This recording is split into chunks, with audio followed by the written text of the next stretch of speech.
بسم اللہ الرحمن الرحیم نحمدہ ونصلی علی رسولہ الکریم اما بعد۔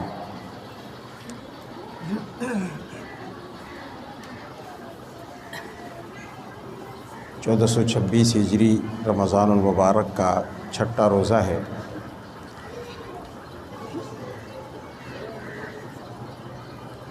ہم جن باتوں پر ایمان رکھتے ہیں بحیثیت مسلمان کے،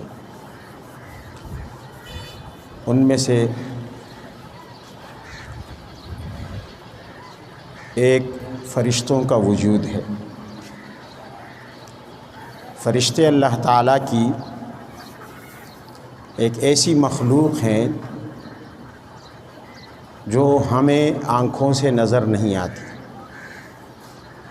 نہ ہم ہاتھ لگا کر انہیں محسوس کر سکتے، اس کے باوجود ہم فرشتوں پر ایمان رکھتے ہیں، اور یہ ایمان رکھنا ضروری ہے۔ جب ہم ایمان مفصل پڑھتے ہیں تو آمنت باللہ و ملائکتہ، کہ ہم ایمان لائے اللہ پر، ملائکتہ اور اس کے فرشتوں پر۔ تو فرشتوں کا وجود ماننا ضروری ہے۔ دراصل اللہ تعالیٰ نے دو طرح کی مخلوق پیدا کی ہے، ایک وہ جو آنکھوں سے دکھتی ہے، ایک وہ جو آنکھوں سے نظر نہیں آتی۔ تو فرشتے اور جنات وہ مخلوق ہیں کہ جو آنکھوں سے نظر نہیں آتی۔ انسان اور جانور وہ مخلوق ہیں جو آنکھوں سے نظر آتے ہیں۔ لیکن فرشتوں کا وجود ہے۔ انبیاء کے پاس فرشتے آتے تھے۔ بعض دفعہ جو اللہ کے نیک بندے ہوتے ہیں ان سے بھی فرشتوں کی ملاقات ہو جاتی ہے۔ خاص طور پر موت کے وقت انسان کے پاس فرشتے آتے ہیں۔ ایک عجیب واقعہ آپ کو سنا دوں۔ ایک مشہور صحابی ہیں حضرت سلمان فارسی رضی اللہ تعالیٰ عنہ، ان کی موت کا بڑا عجیب واقعہ ہے۔ ان کی بیگم ہیں حضرت بقیرہ رضی اللہ تعالیٰ عنہ۔ ان سے روایت ہے، حضرت بقیرہ فرماتی ہیں کہ جب حضرت سلمان فارسی رضی اللہ تعالیٰ عنہ کی موت کا وقت قریب ہوا تو مجھے بلایا حضرت سلمان فارسی نے۔ میں گئی ان کے پاس، ان کی حالت کو دیکھا، لگ ایسے رہا تھا کہ بس چند گھڑیوں کے مہمان ہیں۔ مجھے کہا بقیرہ جاؤ، اور میں نے تمہیں مشک دی تھی چھپا کر رکھنے کی، کہ اس کو چھپا کر رکھو، آج وہ مشک چاہیے گھر میں، کہ کہیں بھی تم نے رکھی ہو وہ لے آؤ۔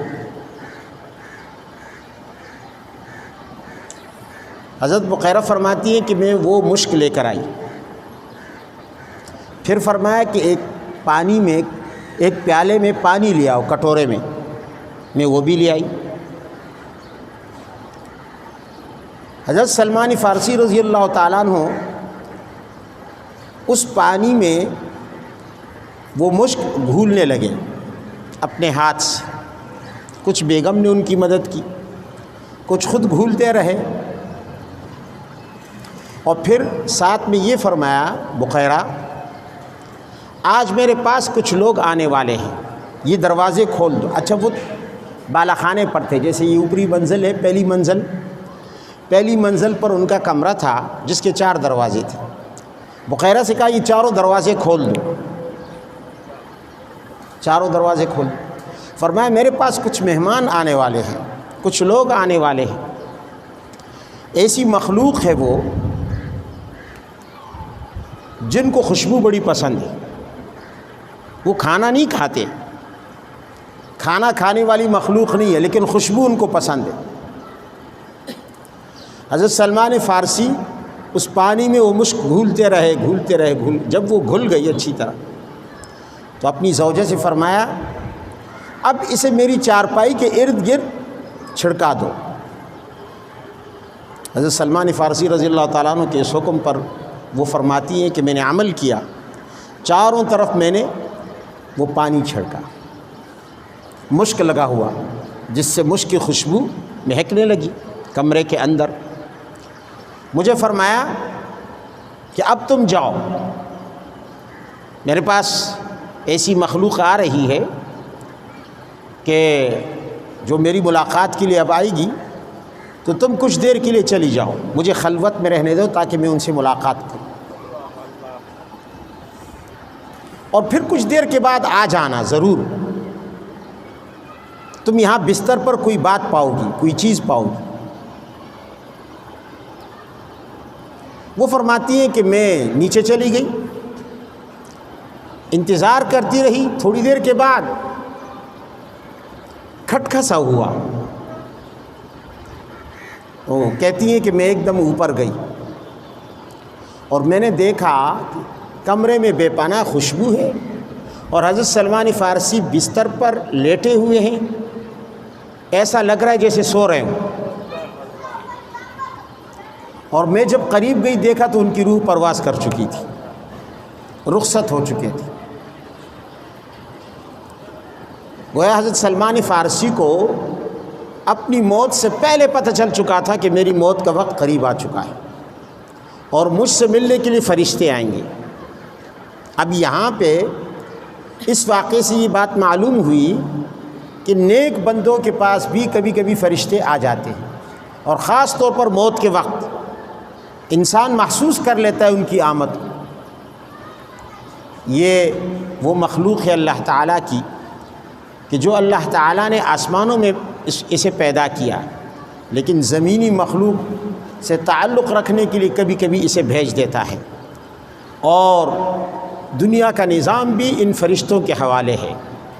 تو فرماتی ہیں کہ اس طرح حضرت سلمان فارسی دنیا سے پرسکون نیند کی طرح رخصت ہو گئے، اور اللہ کی ملاقات کو اس کی جنتوں میں چلے گئے۔